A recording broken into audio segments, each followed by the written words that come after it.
Welcome to Broken English Films podcast. Alright, so if there's one thing I've learned from the past couple of years, it's really been the reinforcement of what I already knew, which is that time is fleeting and that life is fleeting and that you gotta capture everything and find out all the information in that moment. You don't wait until tomorrow, you don't wait until days from now, you do it then, because otherwise the information can be lost. And that's also kind of partnered with a screenplay I've been working on for a bit called Memories Come, and it had to do with the distortion of memories and the loss of an accurate recollection. And so I, for one, am very proud of my family, my heritage, my life, and I'm absolutely far from fucking perfect in any regard. But I do intend to record my trials and tribulations so that however long I have left, and I don't know if I have that long, you'll know what came before me. So this is a story in a very quick way about the painting of Berger Diamant. Now Berger Diamant, who I'm not sure if she became Berger Montemurro or not, because I've seen articles which talk about Italian surnames and how they don't change their surname when they're married, and I've seen other things saying that they can, and I can't seem to find the records yet. Hopefully I will, and if I do, I'll update you and we'll have things clarified. But on September 8th of 2023, in the midst of writing my mother's biography, I had it sort of strike me to look up Berger Diamant, my great aunt. Now, September 8th was also our anniversary of moving to Canada, so we had a little celebration. So I'm over at my dad's place, and it just dawned on me, okay, I'll search for Berger Diamant. And then I thought, okay, I'll also search for her husband, Ugo Montemurro, because of course, maybe I can find stuff about her through him, and maybe it'll lead me somewhere, who knows. So at the same time, when I couldn't have anything come up for Berger that I hadn't already seen, and for those that don't know, Berger is the Hungarian version of Elizabeth, or Elisabetta. I started searching for Ugo, and lo and behold, just randomly on the same day, I found out that September 8th was the anniversary of Ugo's death. Now, Ugo was very highly regarded by my mum. Ugo was a Bersaglieri, General Bersaglieri in Sirmione in Italy. And throughout my mum's life, throughout Ugo's life, she and he would correspond by letter. He would send one to her in Italian, and she would send it back in Spanish. And neither spoke the other language properly, but they could both understand one another, and they had a relationship that way. For her first birthday, he did two beautiful flower pot paintings, and he sent them to her. And they've been a staple in our home and our lives for all my mum's life. She's always loved those paintings that he sent. He was a well-known artist and also a war general. And in a very strange 6 degrees of separation situation, General Ugo Montemurro ended up fighting for the Italian army on both sides. He ended up meeting Rommel in the desert, and there's a photo of this online. And then he ended up falling in love with a Jewish lady, which was my great aunt, Berger Diamant. Now, I've been trying to go through as much as I can to find out what I can about her.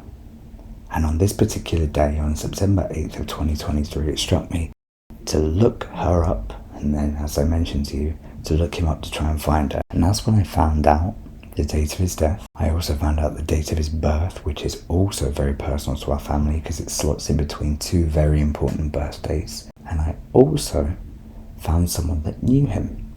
But not just that.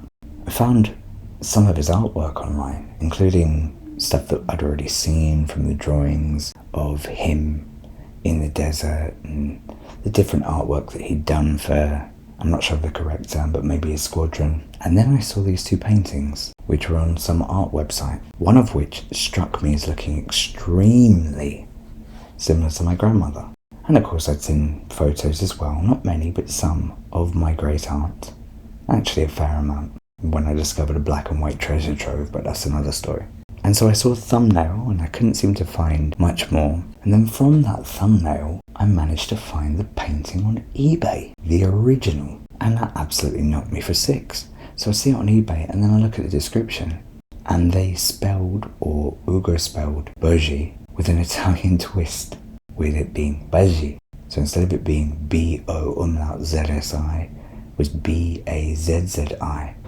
And the title of the painting, the title of the pastel portrait was Boggi e il Garofano, which is Boggi and the Carnation. It was a piece from 1948, signed by him, clearly of my great aunt, something that I had never seen. And so, of course, immediately I bought it. The Italian art dealer was a seamless transaction. It was great. He shipped it with haste over to Canada, and now we have it with us. And that is a photo, a portrait of my great aunt, one that we'd never seen, and that now is again a part of us. It's a family heirloom that I discovered online, and now is literally part of us going forwards. But not just that. On the date of Ugo's death, which happened 44 years ago, the Facebook page Insieme, where the Bersaglieris celebrate and connect. Obviously, I don't know enough about it because I don't speak Italian, so I only got through the bits that Google Translate was able to give me. But they connected me to the guy that runs the page that personally knew my great uncle. And so I've been talking with him one-on-one as well. And yeah, as I began this little rant, or this little story, depending on whether you enjoyed it or whether you think I was boring you, this is my recording of the memory of getting Boggi's painting back with us and discovering a little bit more information on my family. Because Boggi was no longer known as Boggi when she moved to Italy and lived the rest of her years in Italy with her husband, Hugo. She was known as Boggi, or Elisabetta. Now in my ranting and my rambling, I've missed out one key part. And this key part is pretty significant as well. Aside from Ugo meeting Rommel in the desert, in order for Ugo to marry my great aunt, in order for Ugo Montemurro to marry, I'm not sure if she was divorced at the time, but an already married, maybe recently separated, I believe she was recently separated, Jewish woman during wartime, he had to get written permission from Mussolini himself, and he did. Bit of a story there, isn't it?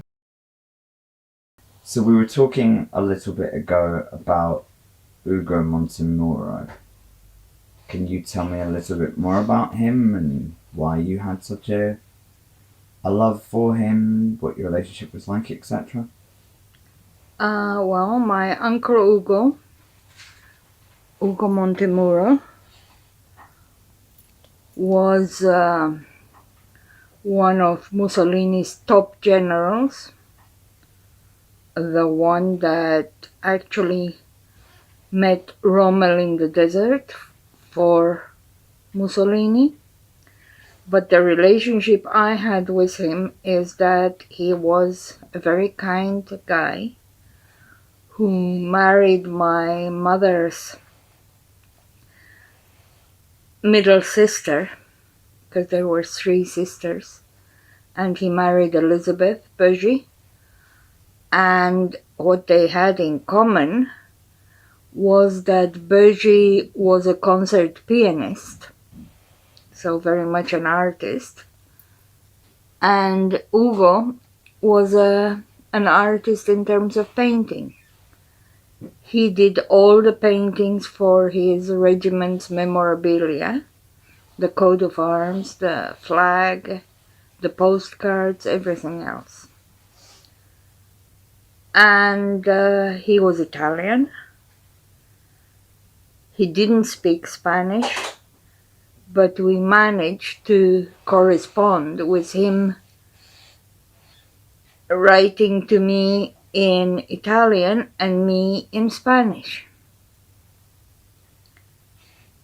And we had a very good relationship. What was your favourite memory of him?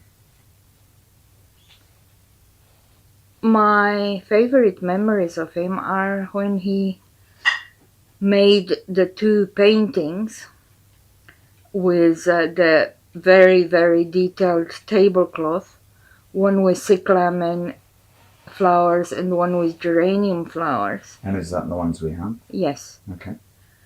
And they were made for my first birthday.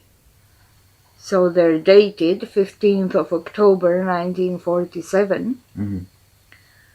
And they bear his signature. He also did all the regiment's postcards and all the regiment things.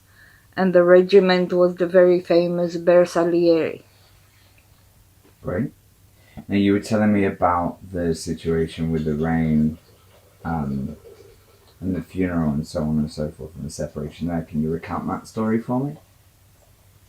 We were just talking about it, whereby she couldn't stay in the house because she'd been recently widowed. Oh, my mother's and aunt's older sister went to the funeral of his wife, my aunt, and because she was a widow and he was a widower, she was not allowed to stay in the house, so she had to stay in the village with a countess who was a friend of them, because it was not the right thing to do to go and stay with a single guy.